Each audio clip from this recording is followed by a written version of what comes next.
What if the most mysterious book in the world was never meant to be read, only discovered? Why would someone go to extraordinary lengths to encode knowledge no one was meant to understand, or survive understanding? And what secrets might lie not in the words themselves, but in the very bindings, in the forgotten margins of forgotten books? When a scholar stumbles upon a hidden code in a centuries-old manuscript, a code linked to a string of unexplained deaths, vanishing scholars and plants that no longer exist, she is drawn into a centuries-old puzzle far more dangerous than she ever imagined. What truth was buried so deeply that even time itself tried to erase it? Unravel the mystery in the Illuminator's secret.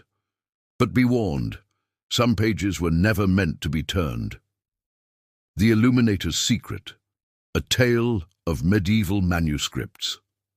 The rain lashed against the windows of Yale University's Beinecke Rare Book Library as Dr. Eleanor Hayes carefully positioned the manuscript under specialized lights.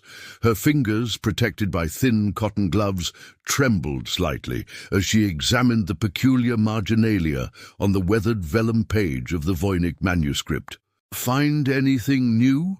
asked Professor Martin Chen, her colleague who specialized in medieval cryptography. "Something doesn't add up," Eleanor murmured, not looking up from the mysterious text. "These illustrations appear botanical, but no known plants match them. And this script, after a decade studying it, we're no closer to deciphering it than when it was discovered in 1912. The Voynich Manuscript had frustrated scholars for over a century.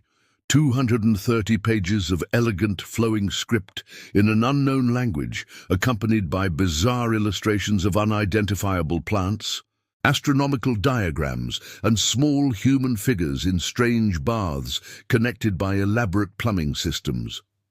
"The carbon dating confirms it's from the early 15th century, Martin said, "but everything else about it defies explanation." Eleanor's phone vibrated with a text message. She glanced down and froze. "I know what you found in the binding. Meet me at St. Thomas Church. 9 p.m. Come alone." "What is it?" Martin asked, noticing her expression. "Nothing," Eleanor said too quickly, locking her screen. "Just my sister. Just my—" 3 days earlier, while examining the manuscript's binding under ultraviolet light, Eleanor had discovered something that she told no one, not even Martin. A microscopic series of symbols, different from the main text, hidden where the pages met the spine. She had photographed them and begun working on them privately, feeling an inexplicable need for secrecy.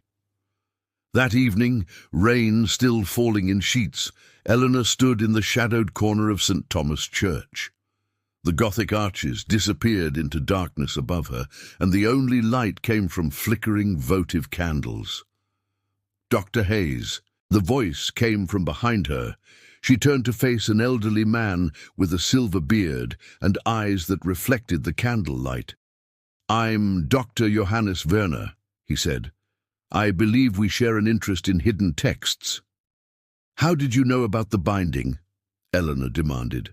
"Because I've been tracking the manuscript's secrets for 40 years, he replied. "But there's something you need to see, something that connects to what you found."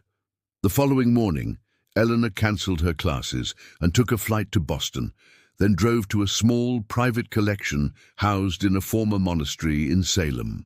Dr. Werner led her through a climate-controlled room to a glass case containing what appeared to be a diary. This belonged to Johannes Marcus Marzi, the man who sent the Voynich Manuscript to Athanasius Kircher in 1666, Werner explained. "It contains entries never made public." Eleanor leaned closer to the open pages, her Latin translation skills quickly processing the faded text. "He claims the manuscript was written by Roger Bacon, but that's been disproven by carbon dating," she said. "Keep reading," Werner urged.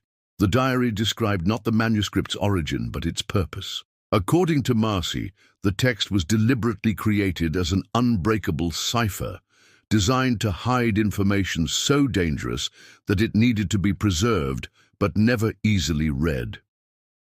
What information could be that dangerous in the 15th century? Eleanor wondered aloud.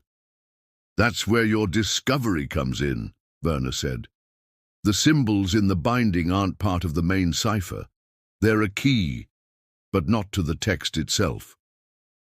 He handed her a folder containing photographs of similar markings found in 5 other mysterious medieval manuscripts scattered across European collections. The Codex Seraphinianus, the Ripley Scrolls, the Book of Soyga, the Rohonk Codex, and the mysterious illustrations in Hildegard von Bingen's works. These manuscripts aren't separate works, Werner said, his voice dropping. They're pieces of a whole, hidden across Europe during the Inquisition. Eleanor's academic skepticism warred with the compelling pattern emerging from Werner's research. The symbols in the bindings, when arranged correctly, formed coordinates, not geographic, but astronomical. That night in her hotel room, Eleanor couldn't sleep.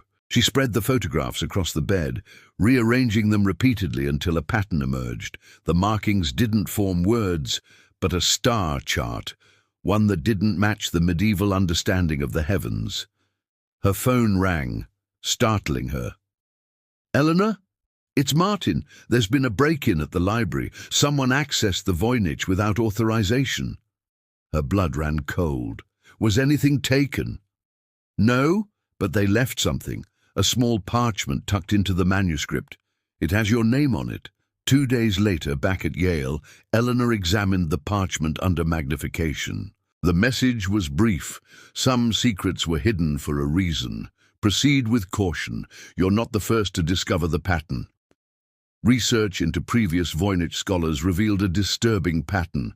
In 1932, Professor Joseph Martin had apparently deciphered something in the manuscript before dying suddenly of heart failure. In 1957, linguist Anne Mitchell had written about finding concordance between the stars and the text, shortly before disappearing during a research trip to Prague. In 1986, Dr. Richard Waldstein had mentioned hidden coordinates in his notes before his apparent suicide. "This is academic folklore," Martin insisted when Eleanor shared her findings. "Coincidences and conspiracy theories." "Then why was my hotel room searched while I was meeting you?" Eleanor countered. "And who left this note?" The answer came unexpectedly. While examining Hildegard von Bingen's illustrated manuscripts, ones that Werner had connected to the Voynich, Eleanor noticed something overlooked for centuries. Within the intricate illuminations of mystical visions were botanical illustrations matching those in the Voynich, but with tiny Latin labels hidden in the decorative borders. Cross-referencing these plants with historical pharmacopoeia revealed something shocking. These were not imaginary plants, but accurate depictions of species that had disappeared or been deliberately eradicated during the medieval period, plants with remarkable medicinal properties that directly challenged the medical and religious orthodoxy of the time. The manuscripts weren't mystical ravings or encoded alchemy. They were a desperate attempt to preserve knowledge being systematically destroyed.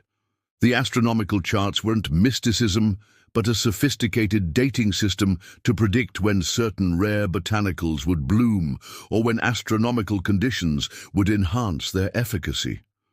When Eleanor attempted to access Werner's collection again, she discovered it had been closed indefinitely for restoration. The curator claimed no knowledge of a Dr. Johannes Werner ever having been affiliated with them. 3 months later, Eleanor received a small package containing a single vellum page and a note. The knowledge was hidden not because it was dangerous, but because it was powerful. Those who control medicine control lives. The full manuscript is where it has always been, hidden in plain sight, divided among many. Keep searching, J.W.